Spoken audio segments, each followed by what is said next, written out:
இருந்து புலம்பெயர்ந்து வந்ததன் தொடர்ச்சியாக நிகழ்ச்சிக்குரிய ஒரு ஆதாரம் தான் இந்த கல்வெட்டுக்கள். இந்த கல்வெட்டுக்கள் எல்லாம் பழைய சிங்கள மொழியில் எழுதப்பட்டிருக்கிறது. ஆகவே இந்த கல்வெட்டுக்கள் எங்கெங்கு காணப்படுகின்றனோ அங்கெல்லாம் முன்பொரு காலத்தில் சிங்கள மக்கள் வாழ்ந்ததற்கு ஒரு ஆதாரம் என்றுதான் சொல்லுகிறார். அந்த ஒரு முன்னிலை எழுதி போட்டு பிறகு அதுல பரமகன் தமிழகத்திலிருந்து வந்தவர் சொல்லுவார் என்று நாங்கள் எதிர்பார்ப்பது தப்பான விஷயம். பிற்காலத்தில் அவர் சில மாற்றங்கள் கொண்டு வந்திருக்கிறார், இல்லைன்னு சொல்லவில்லை. இப்ப வெளியில பொற்சாசகத்துல அவர் ப்ரொஃபசர் சுப்ராயசர் உடன்பட மாட்டார், தமிழுக்குரிய ராயர் என்றே வாசிக்கிறார். அந்த காலத்துல ராயர் என்றது 8-9 பிரகாரம் விருதண்டதான் சுப்ராயசர் கருத்து. ஆனால் தமிழுக்குரிய ராயர் என்ற பொருளில் சில மாற்றங்களை செய்திருக்கிறார். ஆய்வரங்க தலைவருக்கும் வருகை புரிந்துள்ள ஆய்வாளர் பெருமக்களுக்கும் அனைவருக்கும் முதற்கண் வணக்கம். என்னுடைய தலைப்பு தமிழகத்தில் புதிய கற்கால பண்பாடு. காலையிலே எனது நண்பர் துளசிராமன் பழைய கற்காலத்தை பற்றியும் அதன் காலக்கணிப்பை பற்றியும் தெளிவாக எடுத்துரைத்தார். அதனை தொடர்ச்சியாக நாம் கருதினால் இந்த புதிய கற்காலத்தை அதிலிருந்து கவனிக்கலாம். நாடோடியாக இருந்த மக்கள் ஒரு இடத்திலே நிலையாக இருப்பிடத்தை அமைத்து விவசாயத்தையும் கற்று ஒரு நாகரிகத்திற்கு மாறுகிறார்கள். இந்த காலகட்டத்தை தான் நாம் புதிய கற்காலம் என்று கூறுகிறோம். இந்த புதிய கற்காலம் அனைவரும் அறிந்த ஒன்றுதான். ஆனால் தமிழகத்திலே அந்த போன்ற புதிய கற்காலத்தினுடைய வெளிப்பாடுகள் அதிகமாக இல்லாதது ஒரு குறையாக காணப்பட்டது. ஆனால் பையம்பள்ளியினுடைய அகழாய்வு தான் முதல் தமிழகத்திலே புதிய கற்கால பண்பாடு, அது தொடர்பான மக்கள் வாழ்க்கை முறை எவ்வாறு இருந்தது என்பதை வெளிப்படையாக டாக்டர் SR ராவ் அவர்கள் வெளிப்படுத்தினார்கள். அவர்களுடைய அகழாய்வுகளும் தஞ்சை தமிழ் பல்கலைக்கழகத்திலே மயிலாடும்பாறையிலே மேற்கொண்ட அகழாய்வு, தமிழ்நாடு அரசு தொல்லியல் துறை மேற்கொண்ட மோதூர் அகழாய்வு, இந்த 3 அகழாய்வுகளிலும் வெளிப்படுத்தப்பட்ட பொருட்கள் என்ன, அந்த பொருட்கள் மூலம் வெளிப்படுத்தப்படக்கூடிய செய்திகள் என்ன என்பதையே என் கட்டுரையினுடைய அடிப்படை ஆதாரமாக தெரிவித்துள்ளேன். ஏனென்றால் பெரும்பாலும் புதிய கற்கால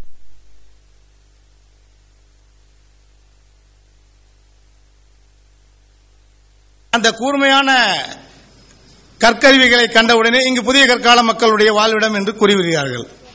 ஆனால் அந்த புதிய கற்கால கருவி என்பது கூர்மையான கல்லாயுதம் மட்டுமே அல்ல, அது தொடர்பாக பல்வேறு விதமான கல்லாயுதங்கள் இருக்கின்றன. இந்த கல்லாயுதங்கள் இதுவரை தமிழகத்திலே அதிகமாக வெளிப்படுத்தப்படவில்லை. ஆனால் அண்மையிலே மோதூரிலே நடைபெற்ற அகழாய்வில்தான் ஏறக்குறைய ஒரு 500க்கும் மேற்பட்ட கல்லாயுதங்கள், பல்வேறு விதமான கல்லாயுதங்கள் காணப்பட்டன. இதுபோன்று பல்வேறு விதமான கல்லாயுதங்களை பயன்படுத்தியதனால் நாகரிக வளர்ச்சியை மாற்றத்துக்கு கொண்டு வந்த புதிய கற்கால மக்கள் விவசாயத்தை ஏற்படுத்தினார்கள். உற்பத்தி செய்த பொருட்களை அவர்கள் மாவாக அரைத்து அதை உணவாக பயன்படுத்தினார்கள் என்பதும், மேலும் அவர்கள் எந்தெந்த வகையிலே தன்னுடைய வாழ்க்கை முறையை அமைத்துக் கொண்டார்கள் என்பதும் இதன் மூலம் வெளிப்படுத்தப்படுகிறது. ஆகவே இந்த கற்கருவிகளை காணும் பொழுது இதையெல்லாம் நாம் உறுதியாக நம்பக்கூடிய அளவிற்கு இந்த கல் ஆயுதங்கள் நமக்கு கிடைக்கின்றன.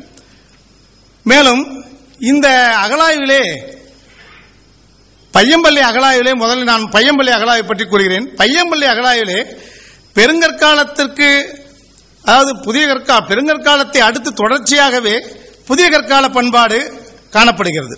அந்த புதிய கற்காலத்திலே காணப்பட்ட பதுங்கு குழிகள், போஸ்ட் ஹோல் இருக்கிறது ஆகியவையெல்லாம் வெளிப்படுத்தப்பட்டுள்ளது. அங்கே சில தானியங்களும் கொள்ளு போன்ற பொருட்கள் எல்லாம் அங்கே காணப்பட்டுள்ளது. அதே போல அடுத்து மோதூர் அகழாய்விலே சில தொல்பொருட்கள் தான் அங்கே அது கல்லாயுதங்கள் காணப்பட்டிருக்கிறது. அதாவது spheroid rubber and oval discoid oval இது போன்ற ஒரு சில ஆயுதங்கள் கிடைத்துள்ளன. ஆனால் மோதூர் அகழாய்விலே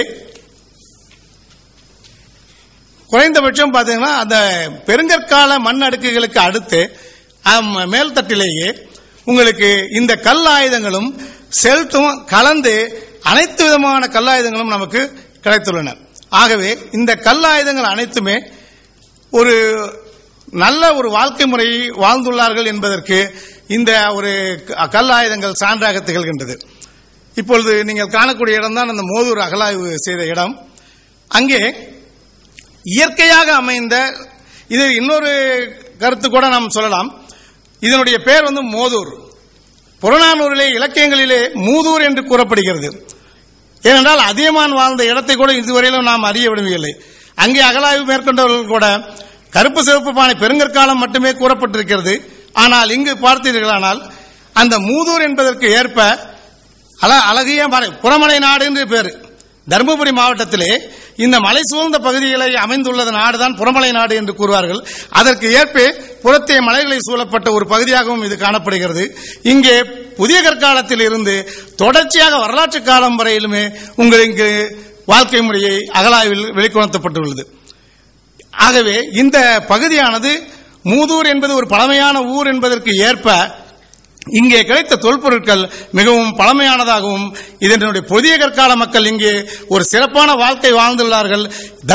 தமிழகத்திலேயே புதிய கற்கால மக்களுடைய ஆதிக்கமும் அதிக அளவு இருந்தது என்பதற்கு இந்த கல்லாயுதங்கள் எல்லாம் நமக்கு சான்றாக அமைகிறது. இதே போன்று தென்னிந்தியாவிலே நடந்த பிக்கிலிகால், உட்னூர், சங்கனக்கல், டி நரசிப்பூர் போன்ற இடங்களிலும் சர்ஃபேஸ் கலெக்ஷன்லையும் ஒரு சில பொருட்கள் தான் கிடைத்துள்ளது. ஆனால் இந்த மோதூர் அகழாய்வில் தான் மண் அடுக்குகளிலேயே செல்ட்டோட உங்களுக்கு இந்த மற்ற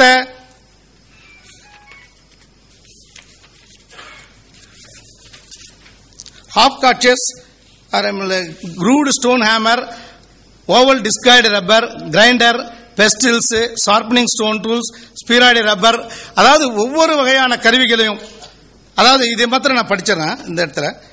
அது சுடுமண் வட்டுமாங்க. அதாவது நம்ம ஹாப் காட்சஸ்ங்கிறது பார்த்தீங்கன்னா ஹிஸ்டாரிக்கல் பீரியட் வரையிலுமே சுடுமண்ணை அந்த பானையோட எடுத்து அதை நல்லா தேய்ச்சி அதை வட்டு பண்ணி அதை விளையாட்டு பொருளாக பயன்படுத்தியிருக்காங்க. இது பெருங்கற்காலத்தில் இருந்து தொடர்ச்சியாக நமக்கு கிடைச்சிட்டு வருது. ஆனா இதே பெருங்கற்காலத்தில் அதே மோதூர்ல சுடுமண் வட்டுகள் நமக்கு நிறைய கிடைச்சிருக்கு. அந்த பெருங்கற்காலத்தை அடுத்து வரக்கூடிய காலகட்டத்திலே பார்க்கும் பொழுது அந்த புதிய கற்காலத்திலே கிடைக்கக்கூடிய கல்லால் செய்யப்பட்ட ஹாப் காட்சஸ் கிடைக்கிறது. சுமார் ஒரு 16 ஹாப் காட்சஸ் கல்லாலே சிறிதும் பெரியதுமான, இதுவரை தமிழகத்திலே வேறு எங்கும் கல்லால் காண ஹாப் காட்சஸ் கிடைக்கவில்லை. அது என்றும் குறிப்பிடத்தக்க உண்டு. அடுத்தது குரூவ்டு ஸ்டோன் ஹேமர். குரூவ்டு ஸ்டோன் ஹேமர்ங்கிறது என்னன்னா, நாகரிக உலகத்திற்கு வந்த இவர்கள் வைல்ட் அனிமல்ஸ் எல்லாம் விட்டுட்டு, அதாவது பேலியோலித்திக் டூல்ஸ் பயன்படுத்தினா அந்த கல்லை பார்த்தாவே தெரிஞ்சுக்கலாம். பெரிய பெரிய கல்லை வச்சிருப்பான், பெரிய பெரிய கல்லை வச்சுக்கிட்டு, ஏன்னா வைல்ட் அனிமல்ஸ், அது கொடுமையான மிருகங்களை வேட்டையாடக்கூடிய சூழ்நிலை. ஆனால் அடுத்த காலகட்டத்துக்கு வரும் பொழுது அவன் வைல்ட் அனிமல்ஸ் விட்டுவிட்டு டொமஸ்டிக் அனிமல்ஸுக்கு வந்துடுறான். அந்த டொமஸ்டிக் அனிமல்ஸுக்கு வர்றப்போ அவனுக்கு ஏற்ப கூர்மையான சிறிய சிறிய ஆயுதங்களையே பயன்படுத்த துணிகிறான். அந்த மாதிரி ஏற்படுத்தப்பட்டதுதான் இந்த பாலிஷ்டு நியோலித்திக் செல்ட். அந்த ஆயுதங்களோடு குரூவ்டு ஸ்டோன் ஹேமர் கிடைக்கிறதுக்கு காரணம் என்னன்னா, ஆடு மாடுகளை அதிகமாக வளர்க்க ஆரம்பிக்கின்றான். ஆடு மாடுகளை அதிகமாக வளர்க்கும் பொழுது அவன் அதை பாதுகாக்க வேண்டிய சூழ்நிலைக்கு ஏற்படுகின்றான். அப்பொழுது பட்டிகளையும் சிறிய சிறிய தொட்டிகளையும் கட்டும் பொழுது அதை கால்களிலே அந்த குரூவ்டு ஸ்டோன் ஹேமரை கட்டி ஒட்டுமொத்தமாக அந்த பட்டிகளிலே கட்டி அடைத்து விடுவார்கள். அப்பொழுது அந்த மிருகங்கள் எங்கும், ஆடுகளோ மாடுகளோ விலங்குகளோ எங்கும் செல்லாதவாறு இருப்பதற்காக இதை பயன்படுத்தியிருக்கிறார்கள். Grinder and pestles. Grinder pestles, அதாவது சிறிய சிறிய வித்தியாசமான உலக்கைகளும் அரைப்பான்களும் கிடைத்திருக்கின்றது. இந்த அரைப்பான்கள் முதலிலேயே நியோலித்திக்